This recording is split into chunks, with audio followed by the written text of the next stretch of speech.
शनिवार के दिन जो पीपल के वृक्ष में सरसों के तेल का दीप लगाता है उसको शनि कभी परेशान नहीं करता। मैं तुझे वर देता हूँ, इस पीपल के पेड़ के नीचे मैं और लक्ष्मी शनिवार के दिन आए हैं, इसलिए जो शनिवार को पीपल के वृक्ष की पूजन करता है उसके घर में लक्ष्मी और नारायण का प्रवेश हो जाता है। महाराज, लक्ष्मी और नारायण प्रवेश करेंगे। जिसको ढैया लग जाए, साढ़े साथी लग जाए, कहीं मत जाइए, काजल की डिब्बी लो, काशी विश्वनाथ का नाम लो, 21 बार उतार के जमीन में इतना गाड़ दो, जिंदगी में ढैया और शनि कभी लगी नहीं सकता। पूरा शनि और ढैया समाप्त हो जाएगा। काशी विश्वनाथ का नाम। एक बात ध्यान रखिएगा, यदि काया का रोग हो गया, मान लो शरीर कहीं से सफेद पड़ रहा है, कहीं से काला पड़ रहा है, शरीर में से खाल की फुकड़ी निकलना प्रारंभ हो गई हो, शरीर में काले काले चट्टे पड़ना चालू हो गए हो, या कोई विशेष रोग हो गया, कोई विशेष शरीर में रोग है, बीमारी है, काया बेकार हो रही है, तो सीधी सीधी बात शिव महापुराण की कथा कहती है, सुंदर आनंद में श्रवण कर कर आप अपने जीवन को, ये पूर्णिमा शिव महापुराण की कथा कहती है, कुछ नहीं करना, पीपल का एक पत्ता, उस पत्ते पर थोड़ा सा चावल, थोड़ा सा चावल, पूर्णिमा की रात्रि को अपने हाथ में लेकर अपने नयनों से लगाकर शरीर पर से स्वयं उतार कर उसको दरवाजे के पास रख दीजिए। पूर्णिमा की रात्रि को पूर्ण होने पर उस चावल को दूसरे दिन सूंघ कर बहते हुए पानी में डाल दीजिए। महाराज, कितने भी रोग से ग्रसित हो गए, पीपल का एक पत्ता 52,000 ब्राह्मण की साक्षी कराता है। महाराज, बहुत ध्यान देना, पीपल के वृक्ष में स्वयं नारायण का, मेरे कृष्ण का वास है। स्वयं भगवान गीता के अंतर्गत कहते हैं कि मैं पीपल का वृक्ष हूं। शंकर भगवान की जो जलाधारी है, बस उस जलाधारी का मुख उत्तर का होना चाहिए। घर में भी अगर शंकर भगवान का शिवलिंग रखते हैं अपन, तो शंकर जी की जो जलाधारी का मुख होता है वो उत्तर का होना चाहिए। भगवान को जब भी बेलपत्र आप शिवलिंग पर समर्पित करते हैं तो ये डंडी का मुख आप जहां बैठकर कर रहे हो, आप उधर बैठे हो, इधर बैठे हो, इधर बैठे हो, जहां तुम भगवान शंकर के सामने बैठे हो, इस डंडी का मुख, तुम जिस जगह पर बैठकर बेलपत्र समर्पित कर रहे हो, तुम जिस जगह बैठकर बेलपत्र चढ़ा रहे हो, तुम जिस जगह बैठकर बेलपत्र को भगवान शिव को समर्पित कर रहे हो, इस डंडी का मुख आपके ठीक विपरीतता के भाव में होना चाहिए। भगवान शंकर को जहां बैठकर चढ़ाओ, डंडी का मुख विपरीत। जब शमी पत्र भगवान शंकर को समर्पित करो तो शमी पत्र की डंडी का भाग आपकी ओर होना चाहिए, बेलपत्र की डंडी विपरीत का भाव और शमी पत्र की डंडी का भाव, शमी पत्र की जो डंडी होती है उसका भाग अपनी ओर होना चाहिए। ये बटकेश्वर महादेव कोई साधारण नहीं है। हमारा अदालत में केस चल रहा हो, प्रशासनिक कोई परेशानी आ रही हो, कोई एग्जाम निकल नहीं रहा हो, कोई केस अदालत में चल रहा है, नहीं निपट रहा, तो बड़ के पेड़ के नीचे शिवलिंग का निर्माण करिए और शिवलिंग का निर्माण कर कर पूजन कर कर घी का घृत का दिया लगाकर दही चढ़ाइए। उस दही को वापिस हाथ से चम्मच में निकाल लीजिए। उस दही को रख लो, शिव जी की पूजन अर्चना कर कर भगवान भोलेनाथ के शिवलिंग का विसर्जन कर दिया। दही जो चम्मच में निकाला है उसको एक रुमाल में लगा लीजिए, चाहे स्वस्तिक बना लो, चाहे छापा लगा लो, बिंदी लगा लो।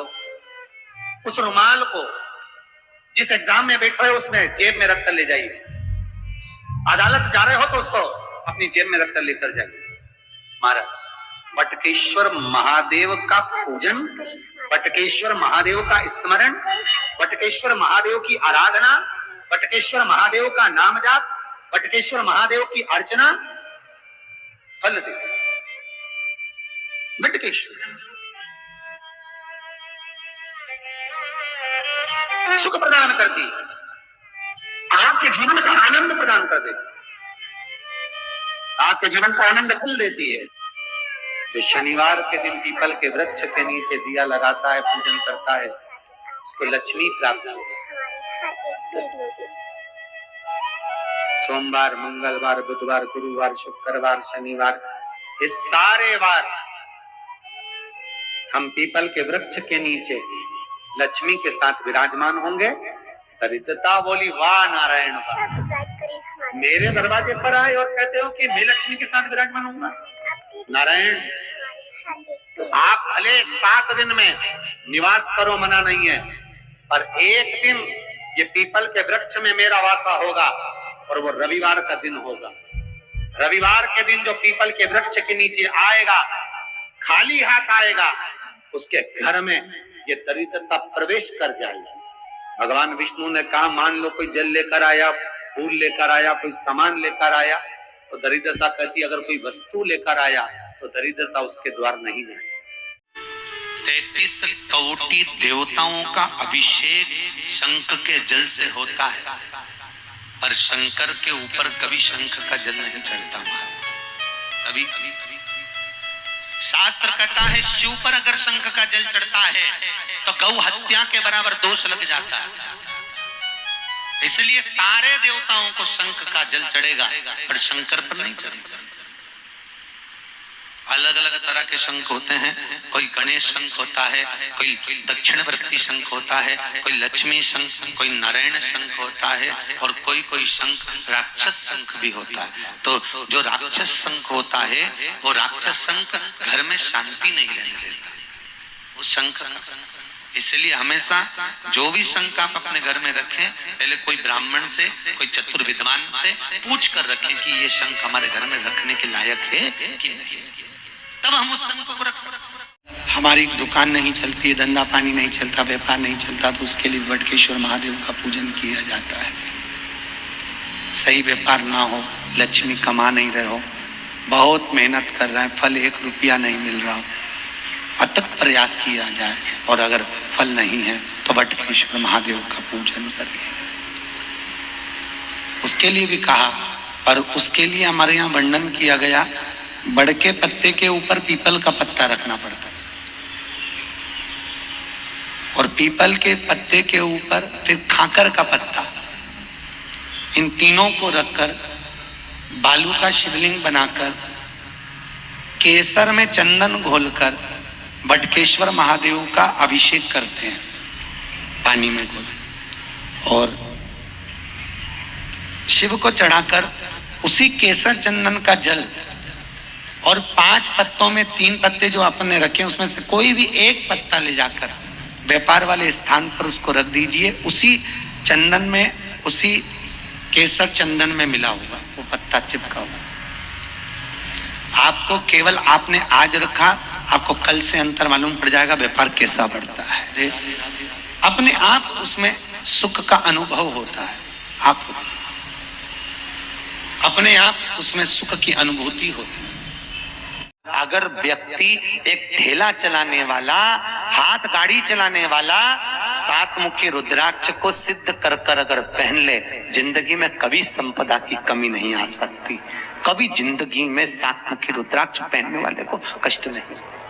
अगर ज्यादा कर्जा है, कोई व्यक्ति आपका रुपया खाकर चले गया, बहुत टेंशन है, पैसा नहीं है, तो निवेदन है, बहुत अगर व्यापार नहीं चल रहा, बहुत टेंशन में जिंदगी निकल रही है, गलत काम कभी मत करना, मेरे शंकर की शरण जाना, दुख दारिद्र दहन स्त्रोत का पाठ करना, हाथ में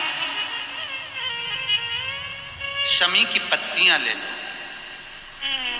आपको पहले भी बताया था, बेलपत्री समदृष्टि में चढ़ती है, पिछली कथाओं में बताया है आपको, बेलपत्री समदृष्टि में चढ़ती है। 11 चढ़ा दो,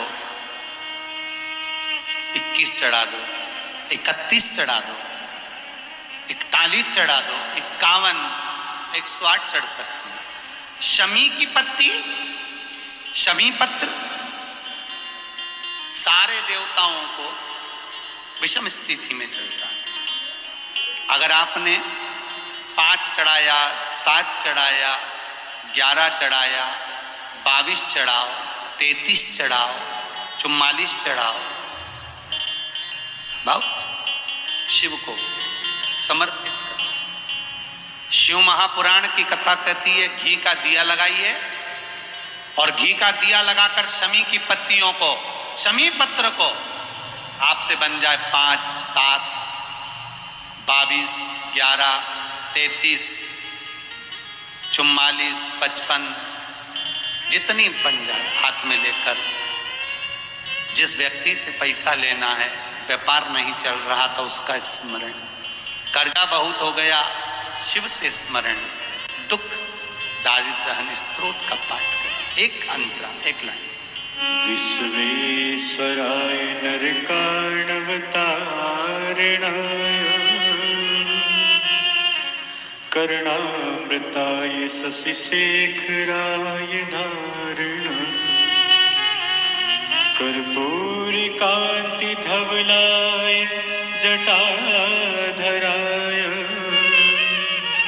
दारिद्र्य दुःखदहनाय नमः शिवाय। दारिद्र्य दुःखदहनाय नमः शिवाय। दुख दारिद्र दहन स्तोत्र का पाठ कर कर शंकर पर शमी पत्र समर्पित करो। छोटा सा पाठ, नेट पे निकालोगे निकल जाएगा, किताब भी बाजार में मिल जाएगी। किसी के पास जाकर मत रो, किसी के पास जाकर कहोगे कि मुझे रुपया उधार दे दे, कर्जा चुकाना है, टेंशन चल रहा है, व्यापार में कोई साथ नहीं देगा। धन होता है तो दुनिया तुम्हारी है, धन नहीं तो कोई तुम्हारा नहीं। मेरे शंकर की शरण जाना, उससे निवेदन करना, दुख दारिद्र दान स्तोत्र का पाठ करना, शमी की पत्ती शिव को समर्पित करना। आज भी नियम है, चंद्रभागा नदी की बालू रेत का शिवलिंग बनाकर जो शंकर की आराधना कर लेता है, उसके घर में कभी संपदा की कमी नहीं आती।